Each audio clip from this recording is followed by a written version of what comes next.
Hi everyone, this is a video edition of the Scattered podcast.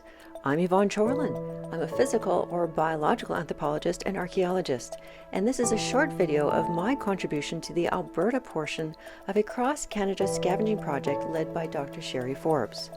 To learn more about Sherry and the origin of this project, listen to episode 16 of the audio portion of this podcast. In a nutshell, law enforcement need to recover as much potential forensic evidence as possible to help solve cases. They approach Sherry with two questions. Where do we search for this evidence and how far do we search for it? To help answer these questions, Sherry wants to identify the scavengers and their scavenging behavior to figure out who may have influenced the movement of this evidence, and then also to map the dispersal of the evidence so we know where it went. By identifying the scavengers and their scavenging behavior and mapping the dispersal of the evidence, we hope to see patterns and be able to answer the two questions of where and how far to search for the remains so that we can answer this for law enforcement. So having these ideas and these questions is all fine and dandy, but how do you do this? How do you identify the scavengers and map the dispersal of the remains? Well, that's where this video comes in. I'm going to show you. All right, today is August 12th, 2022.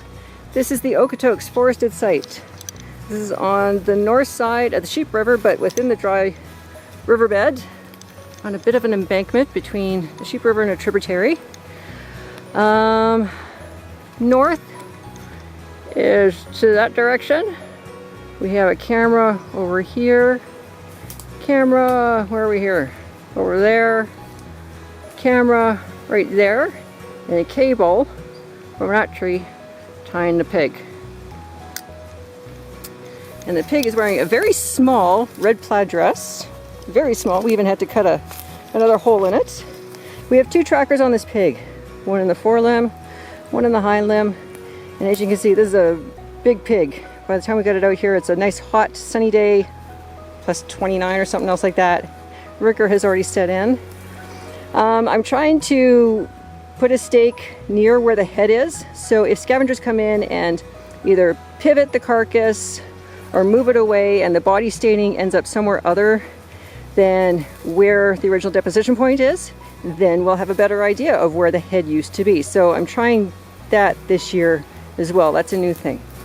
So this is the view to the east. So here's the trail where we came up. There's a bit of an embankment there. Our open site is about 300 meters to the east that way. So the Sheep River is right there, the main part of it. There is a tributary right here. You can see a bit of a wet area. And north is to that direction. Camera there. Camera there. Embankment and egress trail there. And another camera with the cable there. While the pig was being set up and Sherry was setting up the cameras, I took notes and photographs of the pig and the surrounding area, and I made a sketch map of any topographical features, including fence lines, buildings, and roads. Then we set the cameras and we left and waited for the scavengers to show up. This site had a lot of human activity. We were in an area next to an urban center, so a peri-urban site, and so a lot of people were walking by curious. They brought their dogs, but eventually scavengers showed up. Birds, bears, coyotes, we even had a cougar. But despite all the activity, human and animal, the carcass did not seem to move.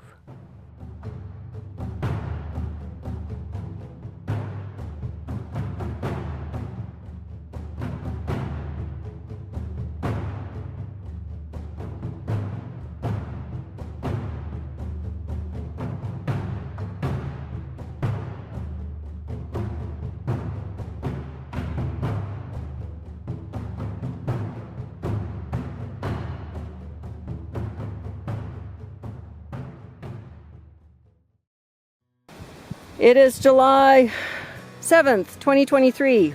This is Okotoks closed. This pig was put out August 12th, 2022, so it's been almost a year. As you can see at the original deposition point, a lot has been left over. very little dispersal. That's north, south, east, west. We have an egress point right there. There's some remains scattered there. Whether or not they're pig, I'll figure that out later. But we've got very good representation within the original deposition point. We had a camera there and a camera there, and I believe the cable was to that tree, I think. So you can see the skull, articulated vertebrae, and ribs are here. We've got both scapula. There's another scapula under there with a forelimb. So we've got both scapula present. We've got both os coxa with both femur present there. We put 2 trackers in this pig. One is there and one is there still in the bone, and it's actually in the ulna. So I'll be taking that tracker out of that ulna to look at the hole and compare it to the hole in the other ulna at the other pig to make sure that that is what I'm seeing at the other pig. So that's a very nice sample. We've got some fragments of the snout from right there over there. Like I said, tracker, and this had a dress, red plaid dress on it, which is now there. We've got some epiphyses there, a long bone and epiphyses there, something there, and then whether or not those 2 are pig or not, I'll figure that out. We'll collect them and we'll figure that out later. When I did an inventory on the remains we recovered about 1 year after we deposited the pig, I found that we had recovered about 60% of the skeleton. This was the most that we had recovered from any site so far, and it was likely because the remains had not dispersed. When I looked at what types of bones made up the remains we recovered, I saw it was mostly vertebrae, ribs, and limbs. What do we know so far? At this site we had a lot of activity, human and animal, but we had a bear park and scavenge for quite a while, so it seemed our main scavenger was a bear.